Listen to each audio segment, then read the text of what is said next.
the Healight phototherapy system, delivering the true science of light-emitting diode low-level light therapy. So, let me introduce you to Healight. As you can see, it's a well-designed, clean system that will fit into any treatment room, clinic or hospital. And here we have conveniently mounted the on-off switch and also the graphic user interface, GUI, or touch screen control. The articulated arm is counterweight sprung so that the joints are place and stay hinges. This means that you can take the system and you can move it and let go, and it stays where you put it without needing any locking nuts or locking clamps. At the end of the articulated arm, we have the treatment head. The treatment head has these 5 adjustable panels which are also place and stay hinges so that they can be adjusted to fit the contour of the patient's body. If you're treating an arm, for example, or if you're treating the face, or if you're going to be treating the back or the décolleté, you can flatten the arm out. When the LEDs are in operation, they generate light. And as they generate light, they heat up, and so do the circuit boards holding the LEDs. If LEDs get too warm, then the wavelength will change, and we don't want that. So there are cooling fans located in the heads that pull air up through to keep the light-emitting diodes cool. In front of each panel, you can see an optically clear plate with a number of lenses embossed in the plate, precisely placed above each LED. These are part of our optical lens array technology, which is one of the unique technologies that sets Healight aside from other LED systems. Here we have an LED and here we have a target. LEDs normally emit light in a highly divergent beam. This gives very poor photon intensity at the target. LED energy is totally non-coherent, but with some degree of directionality, because the photons are all traveling forwards.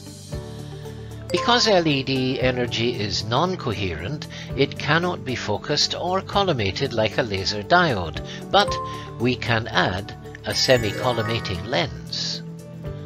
Because of photon directionality, this lens can squeeze the photons into a smaller beam, and this obviously increases the photon intensity at the target, thus increasing clinical efficacy.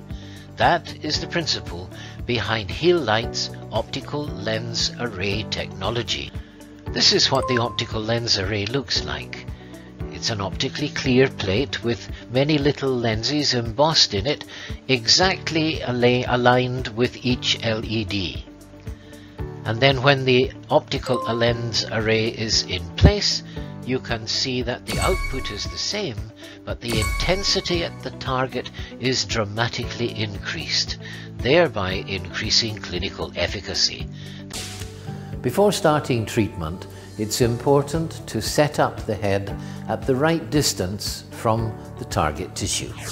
Maintaining the optimum distance between Healight and the target tissue is important, and here's why.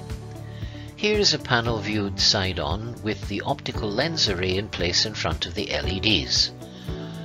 If one LED only is illuminated, you can see that there is still divergence with very poor intensity at the target, even with optical lens array technology. However, when we irradiate LEDs beside each other, where the beams intersect, you can see a gradual growing area of increasing intensity, and this is caused by a phenomenon called photon interference. LED photons are non-coherent, as we've said, and travel in random directions, although they have forward directionality. Each photon has its own intrinsic energy measured in electron volts and has its own energy field. So, when photons collide at the speed of light, they interfere with each other, and this results in synergistic enhancement of the individual energy fields where the beams of the LEDs intersect. When we measured the intensity from Heal-Light head at a distance of 1 centimeter, we called that 100% irradiance. Then when we measured at 5 centimeters, we found it was 105%. At 10 centimeters, it was 110%. The maximum of 118% was found at around 17 centimeters from the treatment head. Therefore, the optimal operating distance between Heal-Light and the target tissue is around 17 to 20 centimeters. This will ensure optimum photon intensity and, of course, optimum treatment efficacy. Then the other thing we have to do is to adjust these panels so that they are facing the contour of the face.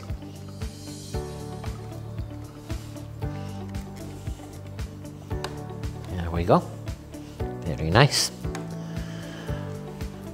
Now we're delivering equal light to all parts of the face, even though it's a curved area. So as you see, the yellow, the 590, is scanning panel by panel.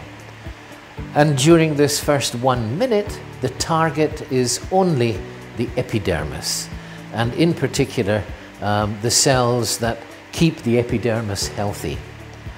Then when the 830 nanometer wavelength kicks in, you won't be able to see it because it's infrared and invisible to the human eye. But when that wavelength comes in, then it deals with all the cells in the deep dermis, and that's good for photorejuvenation, it's for pain attenuation, for wound healing, and wounds of all types.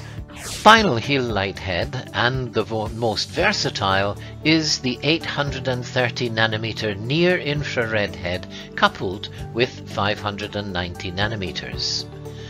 At 830 nanometers, we have lower absorption in melanin and in blood, and we get deepest penetration. The main biological targets are multiple: cellular membranes, vascular and lymphatic endothelium, and neural axons. At 590 nanometers, we have very, very poor penetration because of high absorption in blood and melanin. And the main targets for this wavelength are mother keratinocytes and Merkel cells in the epidermis. Deep penetration of 830 gives us the deepest among all the wavelengths, through the skin and subdermal layer and into the deep tissues. There is even penetration through bone. The penetration depth is approximately 8 centimeters. And we compare that with the 590 nanometer wavelength. It involves mainly the epidermis and the very, very superficial papillary dermis, with a penetration depth of less than 1000 micrometers. However, the indications are multiple. Wound healing for both acute and chronic wounds, traumatic wounds, surgical wounds, ulcers of all etiologies, and burns. Pain attenuation for pain of all types, acute or chronic, musculoskeletal or neurogenic. Bone regeneration for even slow union fractures, and ideal for osseointegration of implants or prostheses. We can also find wonderful use for nerve regrowth, for transected or crushed nerves, in all aspects of sports medicine, including accelerating return to play, for skin rejuvenation, for hair regrowth. However, there is one thing that is unique to Heal-Light 2, and that is photosequencing technology. Here we have the full planar array of Healight with the end-on view of the 5 panels. You can see the LEDs, and the 4th LED in from the edge of each panel is a dual chip LED containing also a 590 nanometer diode.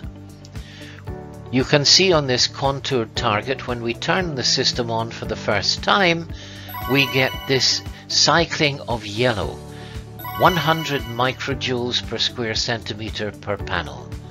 The target tissue is mainly the epidermis, and in particular the mother keratinocytes and Merkel cells near the stratum basale. In that first minute, we can see significant extracellular ATP production and signaling compounds, calcium ions and protons, and these are released extracellularly, benefiting the epidermis. Cytokines also drop down into the dermis, preparing dermal cells for action once the 830 nanometer energy arrives.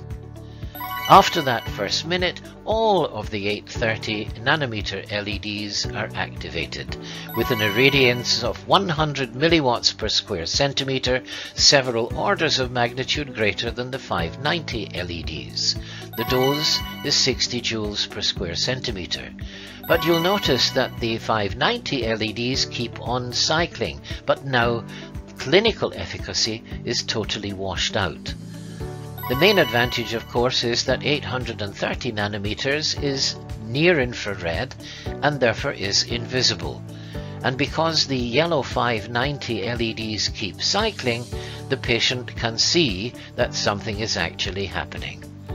As said before, there are multiple targets for this wavelength. They are all the wound healing cells, autonomic, motor and sensory nerves, blood vessels, lymphatic vessels, muscles and bones. And this is why Healight 2 is a new concept in LED LLLT. That's it. Thank you very much indeed for watching.